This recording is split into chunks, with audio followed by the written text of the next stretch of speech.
अहिंसा संयमो तमो देवावितनमंसन्ते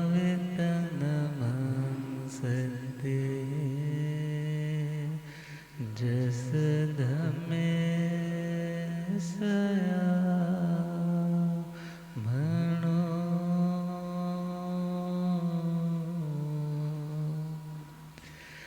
जे हाथ जोड़े गोरनो मेरी वंदना जे हाथ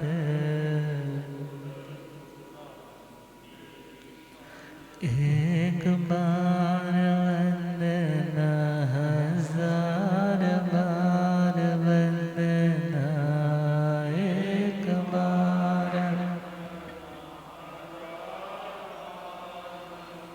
लाख बार वंदना करोड़ बार वंदना लाख बार वंदना जे हाथ जोड़े गोरनो मेरी वंदना जे हाथ डगमग डोले नैया मेरे डगमग डोले मुझको है सतगुरु तेरे मुझको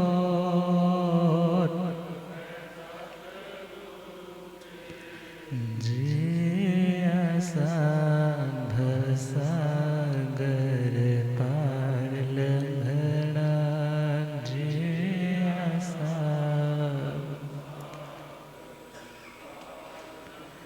जे हाथ जोड़ गोरानो मेरी वंदना जे हाथ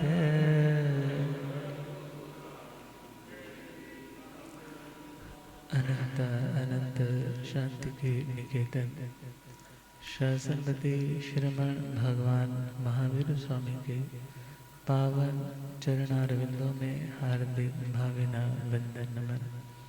मेरे अंधेरे जीवन को रोशनी प्रदान करने वाले परम उपकारी आगम ज्ञान के भंडार आगम ज्ञाता आगम पुरुष जिन शास्त्ररत्न हिमाचल के श्री उपाध्याय भगवंत श्रद्धे गुरुदेव श्री जितेंद्र मुनि जी महाराज साहब के पावन चरण कमलों में हार्दिक भावना वंदन नमन। आदरणीय सेवाभावी श्री प्रशमित मुनि जी, धर्म सभा में उपस्थित धर्मानुरागियों, सुशीलवती माताओं एवं बहनों, असीम पुण्योदय से भाग्योदय से आप सबको संतों का समागम और वीतरागवाणी श्रवण करने का सुअवसर प्राप्त हो रहा है। आज का एक पर्व जिसे श्री कृष्ण जन्माष्टमी बोलते हैं, श्री कृष्ण जी का जैन इतिहास में जैन धर्म के साथ एक ऐसा अनोखा रिश्ता रहा कि उनको जैन समाज भी भुला नहीं सकता। उन्होंने बहुत बड़े बड़े संग्राम लड़े, इसलिए नहीं बल्कि उन्होंने आत्मा के शत्रुओं को पराजित करने के लिए जो संग्राम में योद्धा बनकर के निकलना चाहते थे, उनकी दीक्षा के आयोजन का जिम्मेदारी का संपूर्ण कार्य वह उन्होंने अपने कंधों पर उठाया। जिन शासन की उन्होंने भरपूर प्रभावना की और हमारे तीर्थंकर परमात्मा श्री अरिष्ट नेमि जी भगवान, वे समुद्र विजय जी के बेटे थे और श्री कृष्ण जी महाराज वसुदेव जी के बेटे थे। और वो अंधक वृष्णि कुल, ये 10 पूजनीय जो लोग जिन्हें दशहरा बोला जाता है, तो सबसे छोटे वाले हैं वसुदेव जी, उनके बेटे श्री कृष्ण है। सबसे बड़े वाले हैं श्री समुद्र विजय जी, उनके बेटे भगवान अरिष्टनेमि। तो ताया चाचा के बेटे होने के कारण कजन्स है, भाई है। और श्री कृष्ण जी महाराज ने, जब हम सुनते हैं वासुदेव बने हैं और 363 संग्राम इन्होंने लड़े, बड़े बड़े संग्राम, मगर कभी भी अनैतिक युद्ध नहीं लड़ा।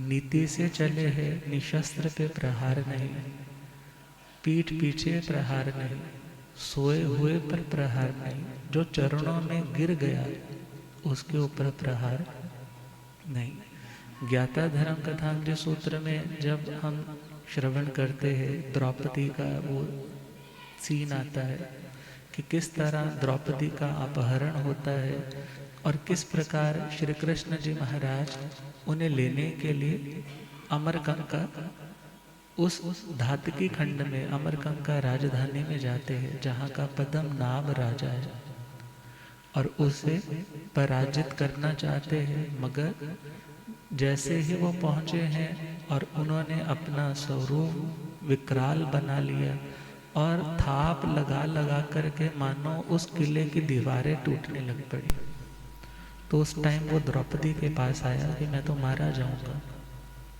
तो उसने कहा कि ये उत्तम पुरुष है, क्योंकि 63 श्लाका पुरुष, ये 63 डिजिट जिनकी रहती है, मीन्स सारे इकट्ठे करें तो 63 बनते। श्लाका मतलब जो श्लाघनीय महापुरुष होते हैं, प्रशंसनीय महापुरुष, उत्तम महापुरुष होते हैं। ये अपने चरणों में आए हुए उस व्यक्ति के प्रति वात्सल्य भाव रखते हैं जो अपनी ओर से सरेंडर कर देता है। तो उसे द्रौपदी ने औरत के कपड़े पहनाए, गीले कपड़े हो, और थाल भर करके रत्नों का लिख करके उनके श्री कृष्ण जी के पास पहुंचे। और जैसे ही चरणों में नतमस्तक हो गए तो श्री कृष्ण का कितना प्रचंड क्रोध था वो भी बिल्कुल शांत हो गए। अर्थात जो आत्माएं शूरवीर है वो आत्माएं क्षमा करने में भी शूरवीर होनी चाहिए। श्री कृष्ण जी महाराज माता पिता के प्रति भी बहुत भक्ति भाव रखने वाले थे। जब द्वारिका का विनाश होता है, किस प्रकार से वो मेन दरवाजे नीचे गिरते हैं जल करके, धू धू करके, और श्री कृष्ण महाराज अपने भाई के साथ क्या सोचते हैं कि हम इन्हें बाहर निकाल लें। और उस कंडीशन में सब चीज़ें तो स्तंभित हो चुकी हैं, स्टैचू हो चुकी है, सारे के सारे एक जगह पे स्थिर हो चुके हैं उस अग्नि कुमार देवता के प्रभाव के कारण। मगर उस टाइम खुद ये भाई उस गाड़ी के जहाँ कभी घोड़े जुड़ते थे वहाँ पर खुद आकर के माता पिता को खींच करके बाहर लेकर आने की कोशिश करते। खैर बचे नहीं, उन्होंने सब थारे ले लिए थे। मगर इनकी मातृभक्ति देखनी हो तो गज सुकुमार जी की प्राप्ति के लिए इन्होंने वो तिला भी किया, देवता को भी बुलाया और उससे पूछा कि क्या होगा, क्योंकि माँ ने तो ऐसा ऐसा सुन रखा है कि तुम्हारे घर छोटा बेटा होगा। तो इस प्रकार मातृभक्ति भी इनमें भरपूर थी। और संघ के प्रति, जिन शासन के प्रति भी इनका अटूट प्रेम था। जब थावजा पुत्र जी की दीक्षा का वर्णन आता है, किस प्रकार वो माँ आकर के इनसे राजा की वेशभूषा, मुकुट, ताज इत्यादि लेने के लिए आती है, तो वो बोलते हैं कि मैं स्वयं जाऊंगा, मैं स्वयं जाऊंगा। और उस टाइम भी उन्होंने घोषणा करवाई कि जो कोई भी साधु बनना चाहता है, भगवान अरिष्ट नेमि जी के श्री चरणों में इस धर्म जहाज में चढ़ना चाहता है और उसे यह चिंता है कि इसके बाद मेरे बच्चों का क्या होगा, पत्नी का क्या होगा, माँ वृद्ध है क्या होगा, तो श्री कृष्ण महाराज ने कहा था कि कोई भी चिंता ना करो, जिसकी माँ वृद्ध है मैं उसका बेटा बनूंगा, जिसके बच्चे छोटे हैं उनका छत्र छाया की तरह पितावत उनका मैं रख रखाव संभाल करूंगा, उनका संवर्धन करूंगा। अर्थात जिन शासन की प्रभावना के लिए सिर्फ दूसरों को ही नहीं बल्कि उनके अपनी रानियां, उनके बच्चे, वो भी तो दीक्षा लेते हैं। मगर वासुदेव जो होते हैं वो निदानकृत होते हैं, पूर्व में तपस्या बहुत की होती है, मगर उन्होंने अपनी करनी, अपनी साधना, अपनी तपस्या के बदले दुनिया के वैभव की कामना की होती है। इसलिए शूरवीर तो बहुत होते हैं, चाह कर के भी दीक्षा अंगीकार नहीं कर पाते। और श्री कृष्ण जी महाराज जब द्वारिका के बारे में पूछते हैं, प्रभु इसका विनाश कैसे होगा, तब भी जब भगवान ने बताया तो उन्होंने वो सारी घटना जान करके पूरी नगरी में घोषणा करवाई, जो जो भी तरना चाहता है, दीक्षा लेना चाहता है, मैं उसके धर्म का माता पिता बनने के लिए तैयार। जिन शासन की इस अपूर्व आराधना प्रभावना के कारण उन्होंने तीर्थंकर नामकरम गोत्र का उपार्जन किया, आने वाले 12वें तीर्थंकर के रूप में जन्म लेंगे। युद्धों की विभीषिका, युद्धों की मार काट, भले उनकी इस टाइम की इस कंडीशन के लिए, भले उनकी कर्मों की धुलाई के लिए उनको अलग अलग स्थानों पे भी जन्मना पड़ा, मगर उनका फ्यूचर बहुत ब्राइट है। गुणग्राही थे। छोटा सा दृष्टांत आता है ना, कुतिया मरी हुई थी और सब लोग स्मेल आ रही है, स्मेल आ रही है, मुंह पे कपड़ा रख करके थू थू कर रहे थे। श्री कृष्ण महाराज ने कहा तुम्हें स्मेल की और तो ध्यान जा रहा है, उसके दांत देखो ना कैसे मोतियों की तरह चमक रहे। अर्थात गुण ग्राहकता सीखनी हो तो श्री कृष्ण महाराज से सीखे, मातृभक्ति सीखनी हो तो वो भी श्री कृष्ण महाराज से मिल जाएगी। जिन शासन की प्रभावना, जिसको हम दलाली बोलते हैं, क्या बोलते हैं, यदि तुम नहीं कर सकते तो उनको प्रमोट करो जो धर्म करना चाहते हैं। तुम्हारे पास साधन है, तुम अपने उन साधनों का, अपने उन रिसोर्सेज का दूसरों के लिए उपयोग करो कि वो धर्म की क्रियाओं में आगे बढ़ सके, तो तुम भी वैसे पुण्य के हकदार बन सकोगे कि आने वाले टाइम में संसार से निकलना आसान हो जाए।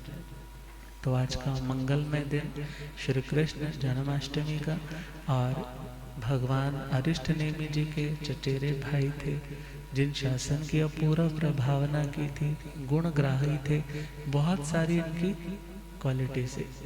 और गीता में जो संदेश है वहाँ पर भी बहुत कई चीज़ें जो अध्यात्म से जुड़ी हुई है, जो आत्मा का मार्गदर्शन करने में समर्थ है, बहुत सुंदर है।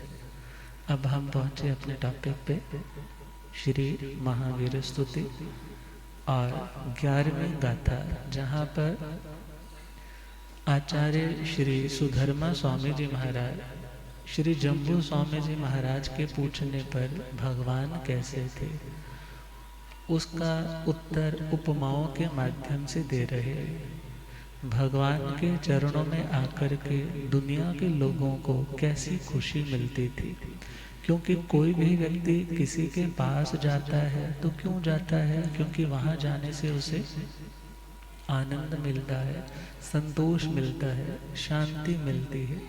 मगर जहाँ जाने से मन घबराने लगे, बेचैन होने लगे, ऐसे स्थान पर कोई व्यक्ति जाता नहीं। तो यहाँ पर फरमाया है कि किस प्रकार मेरू पर्वत के ऊपर नंदन वन है, उद्यान है बड़े बड़े, और किस प्रकार वहाँ पर जिनालय भी बने हुए हैं, और किस प्रकार देवी देवता वहाँ पर आकर के आमोद प्रमोद और भक्ति इत्यादि करते हैं। और जिस प्रकार इंद्रों के लिए वो मेरू पर्वत बहुत आकर्षण का केंद्र है, इसी प्रकार भगवान महावीर स्वामी सभी दुनिया के भव्य जीवों के लिए आकर्षण का केंद्र थे। तो गुनगुनाते हैं गाथा।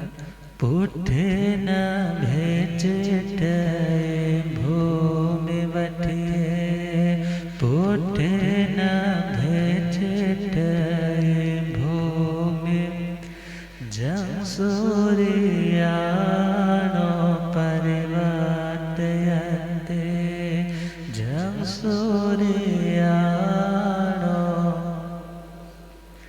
सेमवन्ने बहुडन्दणया, जंसिंग्रयवेदयते महिन्दा, पूज्यं सोडसमणमाणाया, पूज्यं सोडसमणा अगारिणोया परतेथ्याया, अगारिणोया।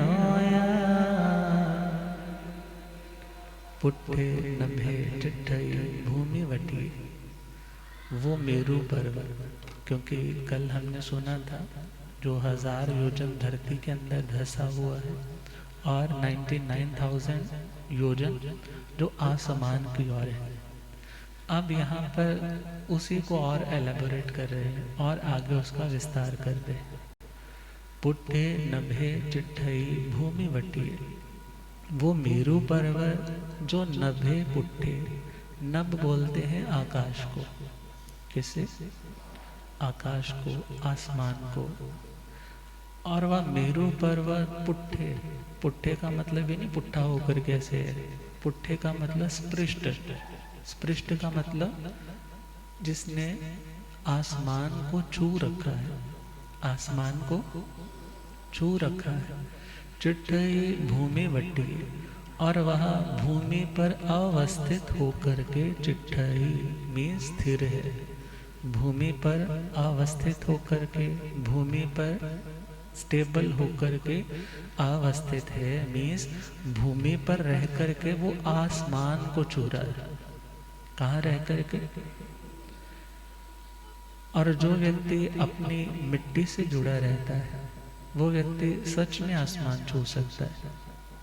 और जो व्यक्ति अपने संस्कार, अपनी ओरिजिनलिटी और अपनी मूल सत्ता को भुला देता है, फिर ऐसा व्यक्ति कोई बड़े काम नहीं कर सकता।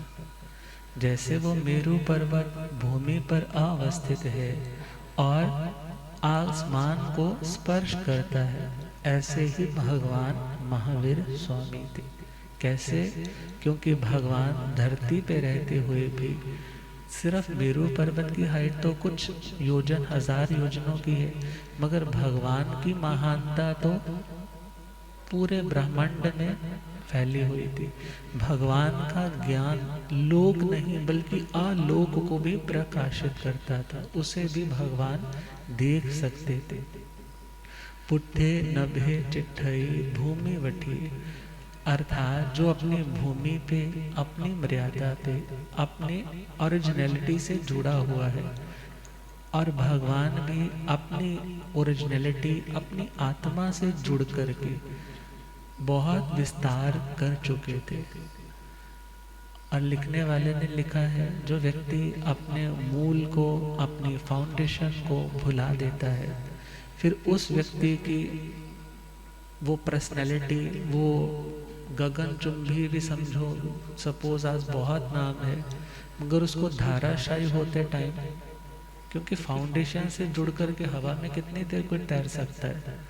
भले किसी मैकेनिकल कोई एरोप्लेन भी है तो उसको, सैटेलाइट भी है तो कितनी मेहनत करके उसको उस लेवल तक पहुंचाया जाता है कि वो ऐसे लटका रहे, मगर जो आधार से जुड़ा है उस व्यक्ति का जो अस्तित्व है, उस व्यक्ति की जो स्थिरता है वो लंबे टाइम की होती। और भगवान महावीर स्वामी अपनी मिट्टी से जुड़े हुए थे, ओरिजिनलिटी से जुड़े हुए थे और आत्म भावों से जुड़े हुए थे। लिखा है, अपनी मिट्टी पर चलने का सलीका सीखो, अपनी मिट्टी पर चलने का सलीका सीखो, संगे मरमर पे चलोगे तो फिसल जाओगे। व्यक्ति बहुत बार पैसा अधिक आने पे अपनी सारी मर्यादाएं छोड़ बैठता है, अपने धर्म को, कर्म को, शर्म को एक किनारे फेंक देता है। मगर ऐसे व्यक्ति को आज पुण्य की बदौलत यदि प्रोग्रेस मिली भी है, मगर वो व्यक्ति यदि उस धर्म की जड़ से खुद को अलग कर देगा तो वो लाइफ ज़्यादा देर तक रहने वाली। जो पौधे जड़ से जुड़े हुए हैं वो तो ग्रो करते रहते हैं, फ्रेश रहते हैं, मगर जो पौधे नीचे से कट गए हैं ना, कुछ दिन तो वो हरे रहते हैं और उसके बाद पीले पड़ जाते हैं, सूख जाते हैं। इसलिए भगवान का जीवन कैसा था, जो अपने जड़ों से भी जुड़े थे, मिट्टी पर भी चलना जिन्हें आता था, और जो उच्च दृष्टिकोण रखने वाले भी थे। जम सूर्या अणु परिवट्टयन्ति। भगवान महावीर स्वामी उस मेरू पर्वत की तरह, क्योंकि मेरू पर्वत के इर्द गिर्द चारों ओर सूर्या में सूर्य हमारे इस जम्बू द्वीप में ही 2 सूर्य। कितने सूर्य? जो आज सूर्य उदय वाला सूर्य है, अब वो दूसरा इधर वाला सूर्य है, रोटेशन ऐसे चलती है। और जम्बू द्वीप में 2 सूर्य, लवण समुद्र में 4 सूर्य, धातकी खंड में 12 सूर्य, कालोदधी समुद्र में 42 सूर्य, और अर्ध पुष्कर द्वीप में 72 सूर्य, 132 चंद्रमा भी ऐसे, और 88 महाग्रह है और नक्षत्र है, और इनके कोटा कोटि तारों का परिवार है। मगर हम जिन्हें देखते हैं, हम साइंस में जो पढ़ते आए हैं, उनमें तो यही होता था कि पृथ्वी, मगर यहाँ पर क्या कहा, जंग सूर्या अणु परिवट्टयन्ति। सूर्य रोटेट कर रहा है अपने उन मंडलों में। पहले सर्व अभ्यंतर मंडल है, सर्व बाह्य मंडल है, फिर वापस लौटता है। पूरे से जानना हो तो इसके लिए विशेष क्लास आपको लेनी होगी, मगर यहाँ इतना समझना है कि यदि सूर्य गति करता है, दैट्स वाई ज्योतिष शास्त्र में संक्रांति होती है। सूर्य जब एक राशि से दूसरी राशि में ट्रेवल करता है, ट्रेवल का मतलब ही क्या है, चला है ना। जब चला है, दूसरी लोकेशन पे पहुंचा, उसका नाम संक्रांति है। जब अगले पे पहुंचेगा तो फिर संक्रांति बदल जाती, नाम बदल जाता है। और इस 2.5 द्वीप के अंदर तो ये ग्रह, नक्षत्र, सूर्य, चांद इत्यादि चर है। चर का मतलब चलने वाले, और इससे बाहर वाले जो समय क्षेत्र से बाहर वाले हैं वो अचर है। ऐसे 1-2 नहीं, अनेक सूर्य चंद्रमा है। और जो साइंस पढ़ने वाले हैं या जिनकी स्पेस में बहुत रुचि है, वो जानते हैं कि सूर्य 1-2 नहीं, तारे 1-2 नहीं, चंद्रमा 1-2 नहीं, बल्कि अनेक गैलेक्सीज है। और भगवान ने तो ये चीज़ें पता नहीं कब से एक्सप्लोर कर रखी थी, बताया भी, मगर शायद हमारे पास आज वो साधन नहीं कि हम उनको एक्सप्लोर करके प्रूव कर सकें कि हाँ ये भगवान ने जो कहा वो ठीक है। और जो प्रूविंग होकर के हमारे सामने आती है, दुनिया के हम लोग उसी को सत्य मानते। तो जंग सूर्या, जिस मेरू पर्वत की प्रदक्षिणा, परिक्रमा, फेरी लगाते हैं, कौन? सूर्य। ये बहुवचन का है, तो सूर्य बहुवचन मीन्स बहुत सारे सूर्य। अब सूर्य के साथ हम अब उपलक्षण से चंद्र भी कह सकते हैं। जैसे उस मेरू पर्वत की परिक्रमा लगाने वाले सूर्य चंद्र बहुत शोभा को प्राप्त होते हैं।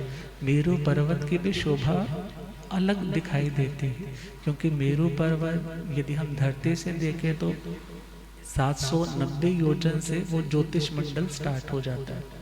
और पहले देखा जाए तारा, फिर 800 योजन पे सूर्य, फिर 880 योजन पे चंद्र, फिर आगे 884 योजन पे नक्षत्र, फिर 888 योजन पे बुध, 891 योजन पे शुक्र, 894 योजन पे गुरु, 897 योजन पे मंगल, और 900 योजन पे शनि।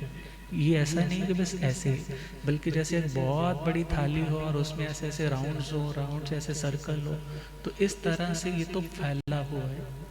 और जिस तरह उस मेरू पर्वत की वो परिक्रमा लगाते हैं, ऐसे भगवान महावीर स्वामी की प्रदक्षिणा परिक्रमा सूर्य के समान तेजस्वी जो लोग हैं, साधक लोग हैं, जो इकोनॉमिकली बहुत ही ज़्यादा रिच है, चमक दमक वाले हैं, जो साधना की दृष्टि से बहुत एनरिच्ड है, ऐसे साधक वर्ग, देवी देवता जो खुद ज्योतिष मंडल वाले हैं, वो भी भगवान की प्रदक्षिणा लगाते हैं। जब आते हैं तो क्या बोलते हैं, दिखो तो आया हिणा पिया हिणा करे। अब दिखो तो का मतलब तो भले 3 बार है, आ दक्षिणा का मतलब दाहिनी ओर से स्टार्ट करके प्रदक्षिणा वो राउंड लेना। मंदिर में आज भी चलती है वो परिक्रमा। और जब भगवान विराजमान थे तो भगवान की परिक्रमा ली जाती थी। क्या ली जाती थी? परिक्रमा ली जाती थी। तो कहा जिस प्रकार उस मेरू पर्वत की परिक्रमा लेने वाले वो सूर्य, चांद, सितारे इत्यादि है। अणु परिवट्टयंती का मतलब अणु मीन समीप और परिवट्टयंती मीन्स वो पास पास भ्रमण करते हैं। इसी प्रकार भगवान महावीर स्वामी की परिक्रमा करने वाले या भगवान को अपनी हर बात की धुरी मानने वाले, धुरी समझते हैं ना, जैसे एक पहिया है तो पहिए का एक सेंटर पॉइंट होता है, उसे क्या बोलते हैं? धुरी। अब धुरी का मतलब कि बस जो करना है इस इन्हीं की आज्ञा के घेरे के अंदर अंदर करना है। यदि इनकी आज्ञा के घेरे से कोई चीज बाहर है तो मुझे वो नहीं करना। तो ऐसे कितने देवी देवता और ऐसे कितने साधक वर्ग जो भगवान को हर चीज की धुरी मानते थे कि भगवान आज्ञा देते हैं तो हम ये काम करेंगे, यदि आज्ञा नहीं देते तो हम वो काम नहीं करेंगे। और जो भगवान की प्रदक्षिणा लगाता है, भगवान की फेरी लगाता है, बोलते उसकी भव की फेरी समाप्त हो जाती। किसकी फेरी? मगर एक फेरी तो है, एक परिक्रमा तो है, द्रव्य की पैरों से चले और परिक्रमा होगी।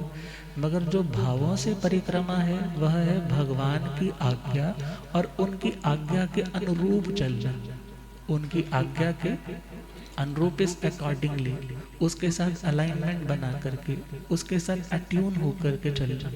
तो जो व्यक्ति उस प्रकार चलता है वो उसी सूर्य और चंद्रमा की तरह है, जो मेरू पर्वत के समान भगवान महावीर स्वामी की परिक्रमा लेते।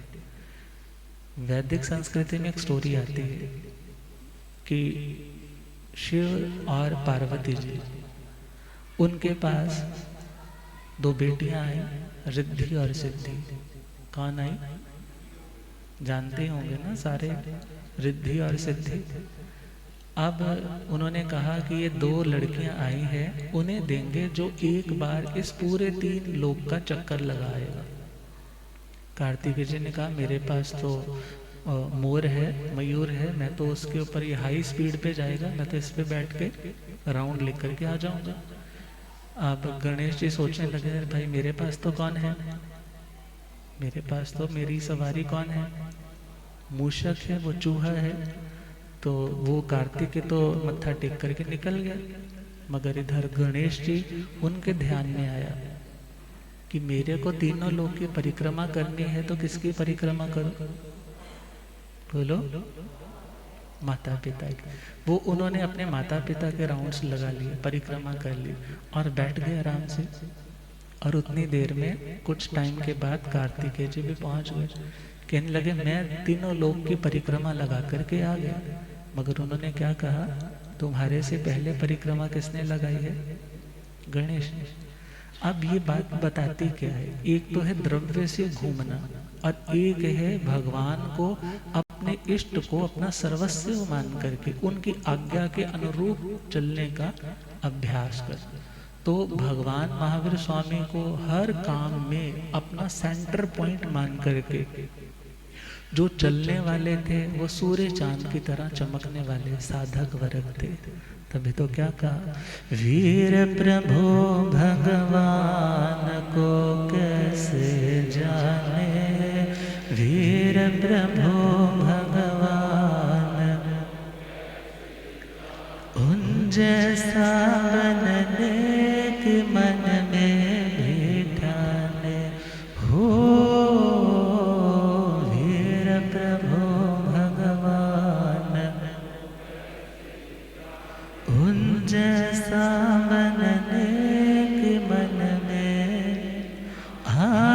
सुधर्मा जी से पूछे श्री जम्बो, आर्य सुधर्मा जी से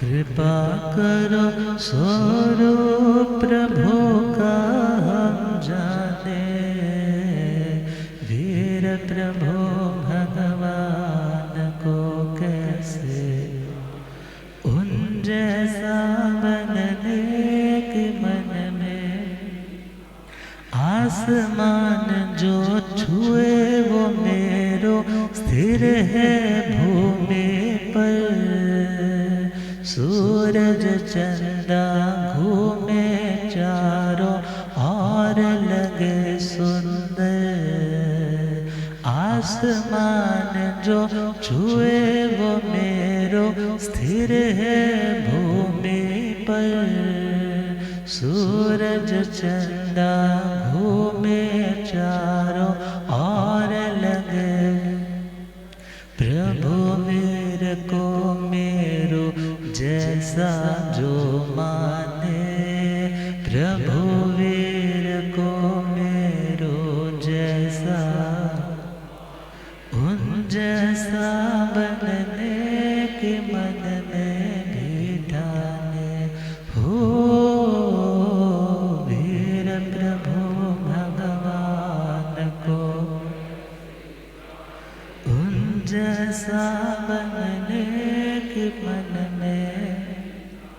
और एक स्टोरी भी आती है, जब चंदन बालाजी महासाध्वी संघ प्रमुखा प्रवर्तनी भगवती स्वरूपा महाआर्य श्री चंदन बालाजी महाराज, और उधर मृगावती जी क्या लगती थी वो उनकी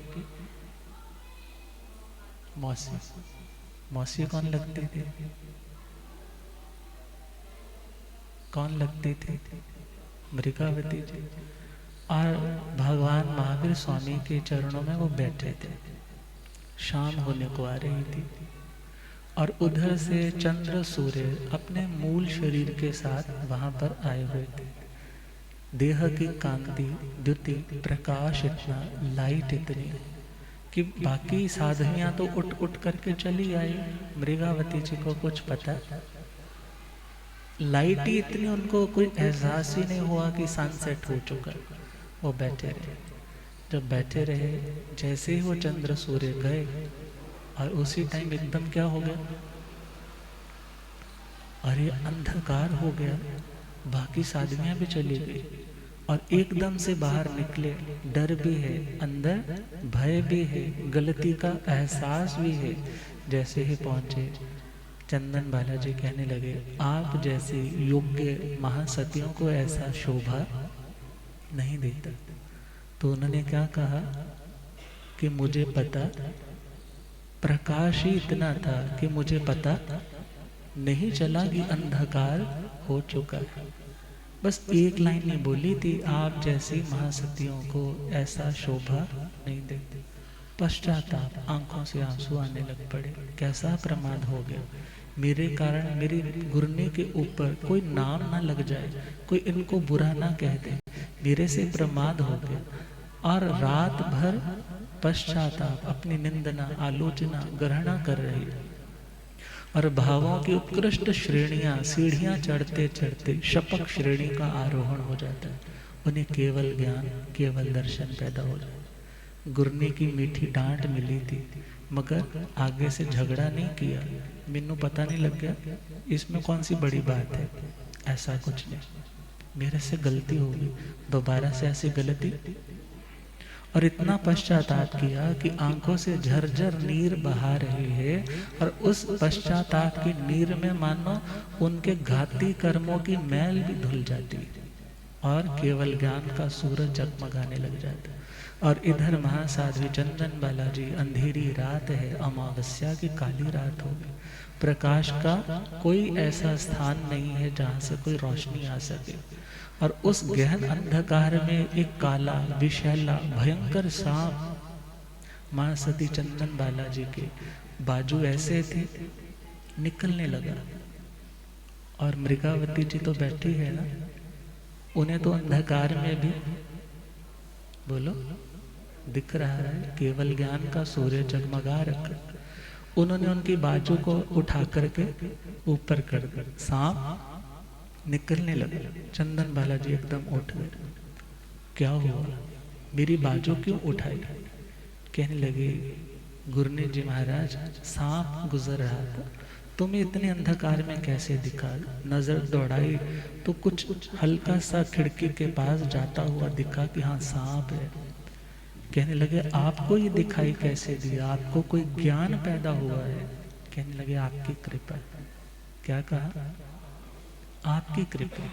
क्या प्रतिपाती हुआ है या अप्रतिपाती? आकर के चला जाए वो हुआ है, जो आकर के कभी जाए ना वो हुआ। जहाँ आपकी कृपा हो वहाँ आकर के जाने वाले का तो कोई काम। झरझर आंसू आए पश्चाताप के। महासती चंदन बालाजी चरणों में पड़ गए, मेरे से केवली की आशातना, केवली की आशातना हो। और चंदन बालाजी भी तो मोक्ष में विराजमान है। समझना क्या है, जंग सूर्या अणु परियट्यन्ति। कथा साहित्य में आता है कि किस प्रकार वो सूर्य चंद्र आकर के भगवान की परिउपासना करते थे। और कहा, ऐसे ही जो सूर्य के समान तेजस्वी मनस्वी लोग हैं, वो भी भगवान को अपना सर्वस्व मान करके उनकी परिक्रमा लेते थे। और कहा है भगवान महावीर स्वामी, जो स्वयं इतने महान थे, कोई आता है नहीं आता है, कोई परिक्रमा लेता है नहीं लेता है, उन्हें कोई प्रॉब्लम। जैसे वो मेरु पर्वत स्थिर रहता है, भगवान महावीर स्वामी अपने आत्म भावों में हमेशा, लाइन आई ना, चिट्ठई भूमि बठिए, ऐसे ही वो आत्मा की भूमि पे हमेशा अवस्थित रहते थे, उससे कभी भी डावाडोल नहीं होते थे। आत्म भावों में स्थिर रहते, समता भाव महा, सूरज से तेजस्वी साधक करते थे गुणगान। आत्म भावों में स्थिर रहते, समता भाव महा, सूरज से तेजस्वी साधक करते थे गुण। प्रभु चरणों की माटी चंदन सी माने, प्रभु चरणों की माटी चंदन सी माने, उन जैसा बनने के मन में हो वीर प्रभु भगवान, उन जैसा बनने के मन में से हेमवन में बहु नंदनीय। भगवान महावीर स्वामी उस मेरु पर्वत की तरह, और उस मेरु पर्वत के ऊपर बहु नंदनीय। बहु का मतलब बहु रानी नहीं, बहु का मतलब बहुत सारे, नंदन का मतलब जो मन को आनंदित कर दे। ऐसे बहुत सारे नंदन वन थे, ऐसे बहुत सारे नंदन वन थे जहाँ पर आकर के बड़ा मन लगता है, नेचुरल ब्यूटी बहुत है वहाँ की। और कहा से हेम वन्य, से मीन्स वह मेरु पर्वत हेम वन्य, जिसका वर्ण, वर्ण का मतलब कलर, वर्ण का मतलब रंग कैसा है, हेम जैसा। हेम बोलते हैं सोने को, किसको बोलते हैं? सोने को। सोने जैसा उसका रंग है। और हिम से भी हिम बन सकता है, हिम बोलते हैं बर्फ को। और बर्फीला जो पहाड़ हो, मगर बर्फीला पहाड़ कहना यहाँ पे प्रयोजन नहीं है। क्यों? क्योंकि जहाँ पे बर्फ पड़ेगी वहाँ पर यदि सूर्य की जब लाइट पड़ती है सुबह की या इवनिंग वाली, वो गोल्डन शेडो पड़ती है, तो बर्फें भी कैसी लगती है, मानो सुनहरी पर्वत हो। मगर ऐसा नहीं है। क्यों? क्योंकि वहाँ पर सूर्य की रोशनी पहुँचती ही नहीं है। वहाँ पे सूर्य की रोशनी पहुंचती ही नहीं। तो वहां पर क्या समझना होगा कि उस पर्वत की कांति चमक ऐसी है जैसी चमक सोने की होती। उस पर्वत की शोभा चमक ऐसी है जैसी चमक सोने की हो। और उस पर्वत पे बहुत से नंदनवन है, बहुत से नंदनवन स्टार्टिंग से चले जाएं, शुरुआत में ही जैसे 1000 योजन तो धरती के अंदर था, अब वो जो सरफेस है, स्टार्टिंग है, समतल भूमि भाग है, वहाँ पर पहला वन है, पहला उद्यान है जिसका नाम है भद्रशाल वन। क्या नाम है? जहाँ पर वृक्षों की डालियाँ बड़ी भद्र है, बड़ी विनीत है, झुकी हुई रहती है, सरल है, टेढ़े मेढ़े कोई वृक्ष वहाँ पर नहीं है।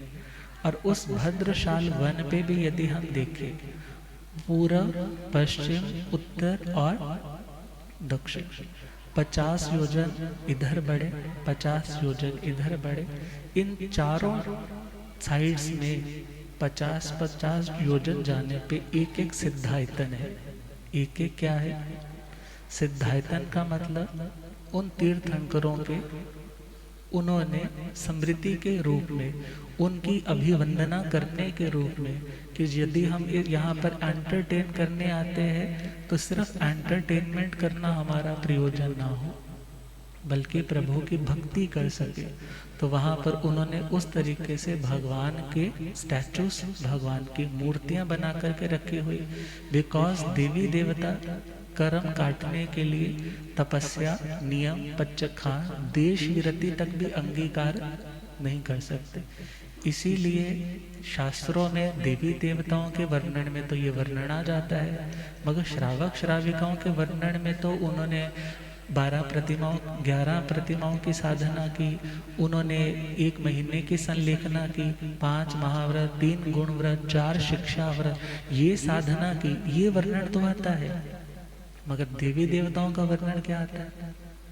कि वो तो भगवान के अतिशय इत्यादि करने के लिए, भगवान के समूह शरण की रचना करने के लिए, जब भगवान का जन्म होता है, दीक्षा होती है, केवल ज्ञान निर्वाण होता है, उस टाइम आकर के प्रभु की भक्ति करने के लिए पहुंच जाते।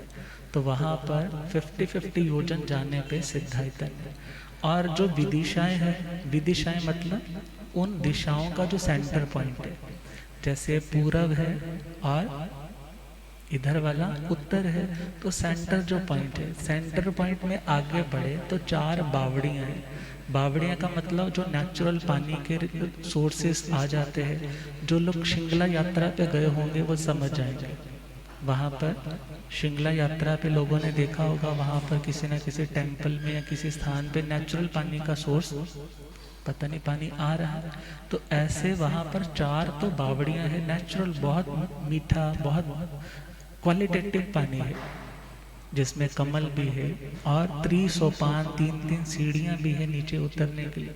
और सेंटर में 500 योजन का एक बहुत बड़ा इंद्र महाराज का भवन है। इस वाली साइड में चले तो इस वाली साइड में आते हैं हमारे पास ईशानेंद्र महाराज के महल।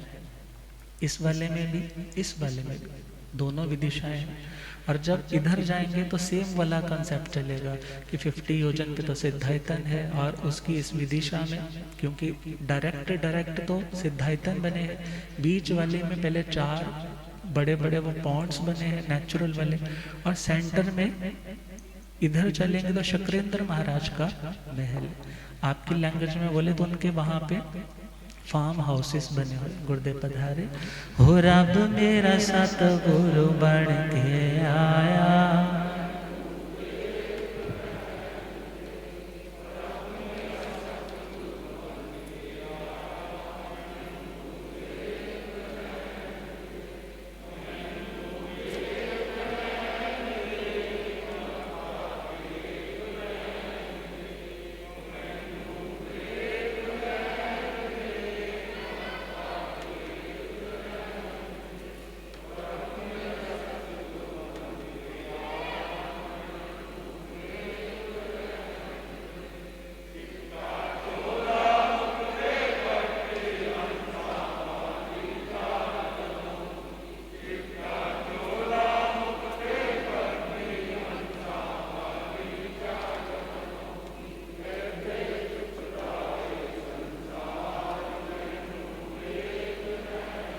हो इत्थे चुकदा है संसार मैनू, हो रब मेरा सतगुरु बन के आया मैनू। ओ पौंदे पौंदे पानी देंदा, सुके बूटे हरे कर देंदा। पौंदे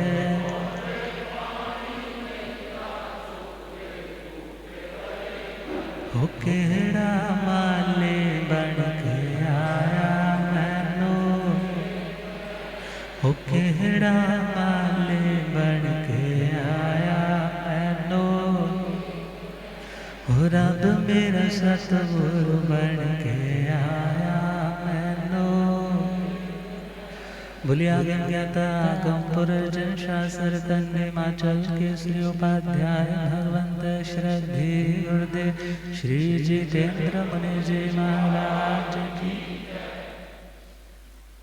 भले जो हम सुन रहे हैं वो ऐसी चीजें हैं जो हमें आज दिखाई नहीं दे रही, और इसलिए सुनने में थोड़ा सा हो सकता है कि कहाँ पर है ये पर्वत, कहाँ पर है नंदनवन।